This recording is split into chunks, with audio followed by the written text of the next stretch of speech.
Welcome to the 700 Club. A lot of fear. The Bible says, let not your hearts be troubled. And I think that's the word for all of us today. Well, the coronavirus is now the invisible enemy, and President Trump has invoked wartime law against it. The raging virus is threatening the lives of millions of people, including now 2 members of Congress, and it's wreaking havoc on the economy. What massive action is the government now taking, and what's the latest twist for victims of the virus? Our Jenna Browder has that story. Capitol Hill is not immune to COVID-19. Of the thousands of U.S. patients with the virus, 2 are now members of Congress.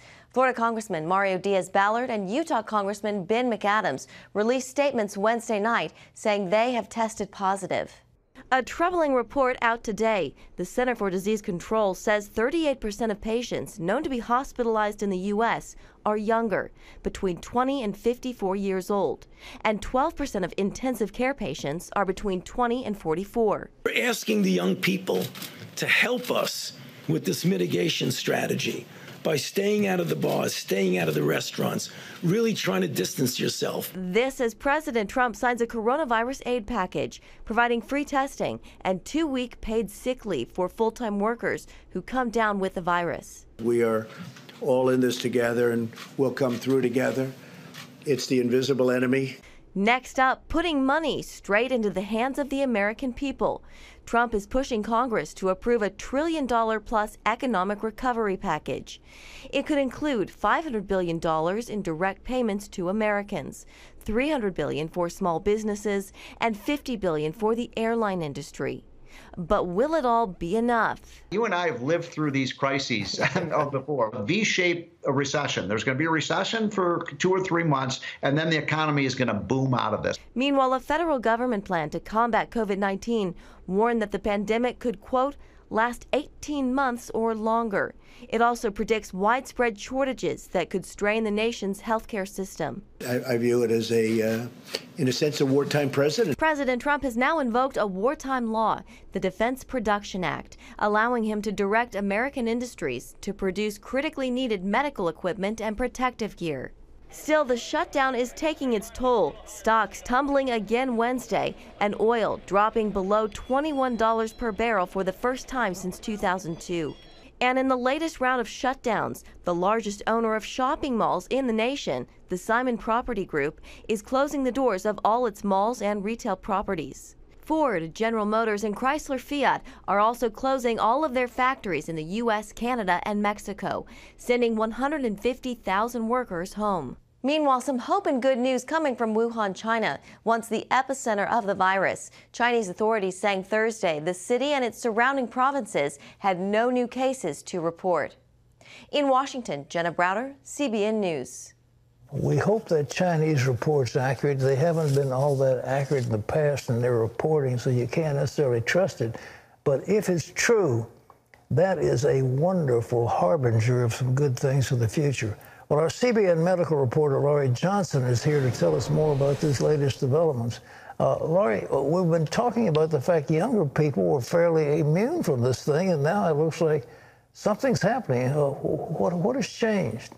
Well, yesterday, Pat, the CDC released its first report on the first 2,500 cases here in the United States. And what they found was a very disturbing surprise because, as you say, young people are being hit hard by this coronavirus.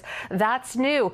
38%, that's almost 4 out of 10 people who are hospitalized are, get this, between the ages of 20 and 54 years old, and 12%, that's 12 out of every 100 intensive care patients are between 20 and 44 years old. And that kind of goes along with what we're seeing in Europe as well. In Italy, the hardest hit nation, 1/4 of the cases are in people between the ages of 19, Pat, and age 50. And then in France, half of people in the intensive care unit are under the age of 60. Well, Laurie, it looks like you look at those beaches in Florida, they're wide open, the kids are partying, there's no such thing as social separation. Are they just ignoring it, or they think they're invincible?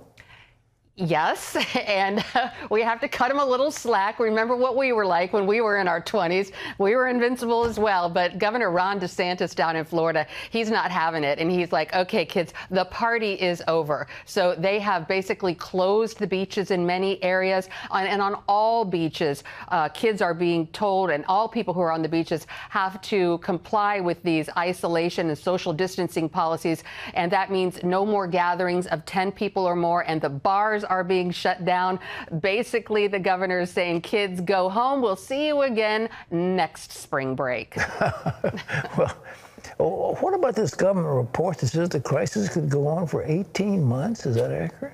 Well, the administration is pushing back on that 18-month timeline. In fact, Surgeon General Jerome Adams, who is a member of the White House Coronavirus Task Force, says he believes that we are going to see the peak of this thing here in the United States in 6 to 8 weeks. But that report, which was released Friday, the same day the president came out and declared this a national emergency, is a 100-page report, and it really kind of covers every possible worst-case scenario and then contingency plans for preparedness, things like the government has the authority to mandate factories, make goods for this fight, things like ventilators. And so it's really just kind of a worst case scenario. And regarding that 18-month timeline, it does talk about possible waves where it goes away and comes back. Is this policy of social distancing, is it working? Well, the experts say that it's going to take a little time to see if it works. Of course, the best barometer is going to be when this is all over. And the way we're going to judge whether all these isolation and social distancing things that we're enacting right now work is if we have enough supplies. That's the measure that we're trying to use. So when this gets to its peak, do we have enough hospital beds? Do we have enough personnel, doctors and nurses, especially pulmonologists? These are the lung specialists. And are we going to have enough supplies, especially those ventilators, Pat? Because we know that those wonderful machines are what keep people breathing when they can't breathe on their own. And this, after all, is a lung disease. So we need to that's going to be the judge of whether we get through this okay, is if we have enough of those hospital supplies. Laurie, thank you so much. My pleasure. Joining us now is best-selling author and gut health expert, Dr. David Perlmutter. Doctor, you've been an expert. You have called a long time ago for a strong immune system. Could you tell us what your findings are in terms of surviving this virus? Well, first of all, let's comment on the CDC report showing that now we're seeing a shift towards younger people being involved with this. And I think, Pat, it does speak to the overall degeneration of health of younger people with higher rates of diabetes, higher rates of obesity, both of which increase inflammation. And we know that one of the ways that this virus does its dirty work is through what's called an inflammatory storm. And so inflammation is really what damages the lungs and leads to complications. The CDC report about younger people is, in fact, very troubling. I will go with you on the fact that if indeed China is reporting no new cases, that's certainly good news. It's happening in China and in other places where the rates are coming down, not because of any new fantastic treatment, but rather because of people's behavior. And it very much gets back to what you said earlier about things like social distancing, et cetera. China mandates that. We here hope that kids will get the message and stop going to spring break functions, et cetera. You know, there's nothing magic about saying you've got to be in groups of 10 or less. I mean, 9 people packed into an elevator when somebody's sneezing is not a good thing. So it's not, in my opinion, necessarily the number of people that are together, but how tightly packed, how concentrated they are. Build the immune system. You're an expert. What kind of supplements would you tell people they ought to be taking right now? Well, I'd say in terms of supplements to build your immune system in general, probably the best thing would be sleep. Now, I know you're probably looking for some vitamin. We'll get there in a moment. Yeah. But I think sleep is incredibly undervalued and yet critically important in terms of boosting the immune system. Even one night of non-restorative sleep can significantly compromise the immune function that we so desperately depend on. You know, defense here is the game that we have to play right now because we don't have anything in the offense department. The next thing I'd say is stress management. We've got to understand how critically damaging stress is on the immune system. We've all experienced being suddenly stressed out for one reason or another and then getting a bad cold. So we really have to limit how much time we are dedicating to being glued to the television following this story. I personally believe, though it's not been proven with respect specifically to the coronavirus, that vitamin D as a supplement and the mineral zinc as a supplement are good ideas. I'm taking those myself. And I also would indicate that reducing our risk for being challenged by this virus may be the most important thing we do. And that, of course, gets back to this social distancing, hand washing, and being just really careful about with whom we come into contact. A study was published on March the 8th that was really very sobering, and it indicated that about 50% of the transmission is coming from asymptomatic individuals. You know, we all back up when somebody looks like they're sick, but the study revealed that, in fact, half of the transmission is coming from people that we may be in contact with who show no symptoms whatsoever. They're not coughing, they don't have a fever, they feel great, and they're out at the bar or at the restaurant with you. And that's a very important bit of information. Doctor, you've had a group of supplements called under the term Garden of Life. And isn't there something we should be taking to maximize the gut flora we've got? Well, we know that in general, probiotics are helpful for stabilizing the immune system, as are prebiotics, like prebiotic fibers. That's what we take to nurture the gut bacteria. We can get that from eating prebiotic-rich foods, garlic, onions, leeks, most vegetables, or you can buy a prebiotic fiber at the health food store. All good things to nurture what you and I have talked about extensively in the past, the microbiome or the gut bacteria. That may take days, if not weeks, but it's certainly a good thing to concentrate on. There are a lot of lifestyle issues that are involved here as well. And, you know, actually, moving forward, we're now getting some glimmers of hope in terms of treatment. We know that there is a drug called remdesivir that has proven effective in one preliminary study in China, and a new study called favipiravir that was developed in Japan, now undergoing clinicals in China as well, with a fairly remarkable activity showing that the time that people are positive with respect to demonstrating the virus activity when they are tested has gone down from 11 days to those on the drug down to 4 days. That is an absolute game changer. So we're going to have to really watch these developments very, very closely. It's all very encouraging. We appreciate so much your being here with your extraordinary wisdom about these matters. Thank you again, Dr. Perlmutter. Thank you, Pat. Nice to see you. Well, in other news, President Trump is under fire for calling COVID-19 a, quote, Chinese virus. But the Chinese government is showing no remorse. Instead, China is trying to turn a public relations nightmare into a propaganda victory and is hoping to use the crisis to gain an economic advantage over the U.S. It's a remarkable thing. Dale Hurd has that story.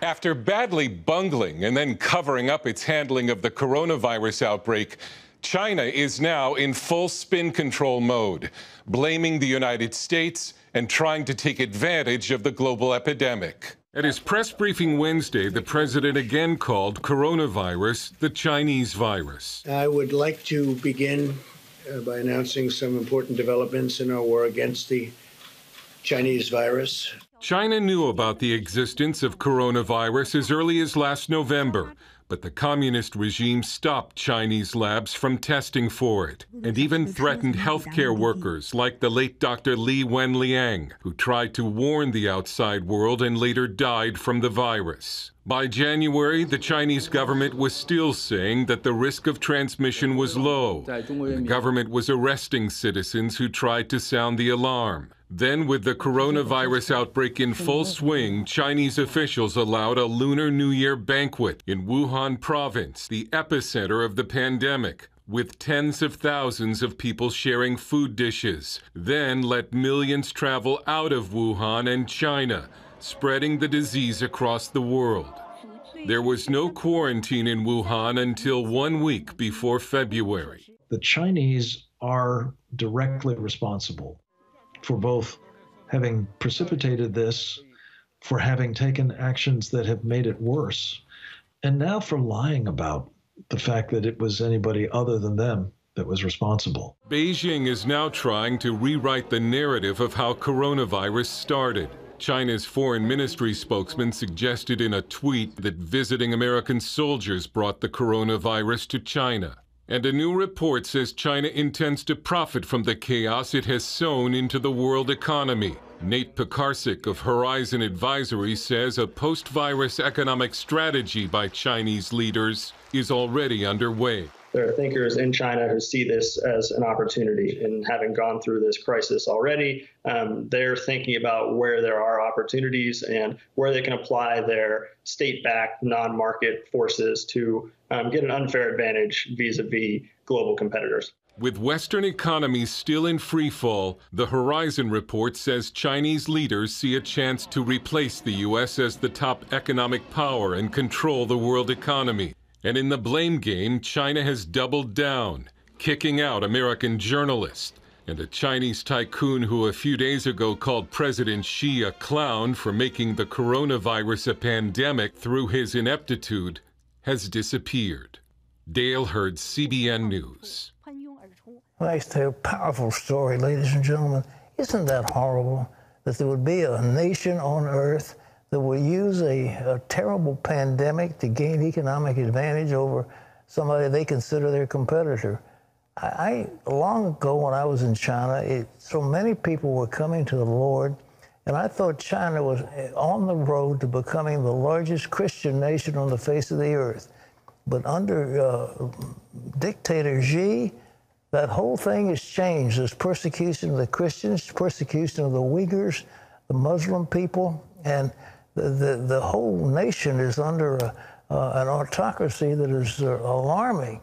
And if they consider their arrival against the United States, and it's not just economic, they're stealing our intellectual property, and on top of that, they're trying to build a military that will exceed what we have here in America, and well, I guess extend hegemony all throughout Asia and become the major force in the world. And that isn't a pleasant scenario, and I'm sad to see it because I had had such high hopes for the Lord to work among the Chinese people. There's still hope, but the way they're handling this coronavirus is just appalling.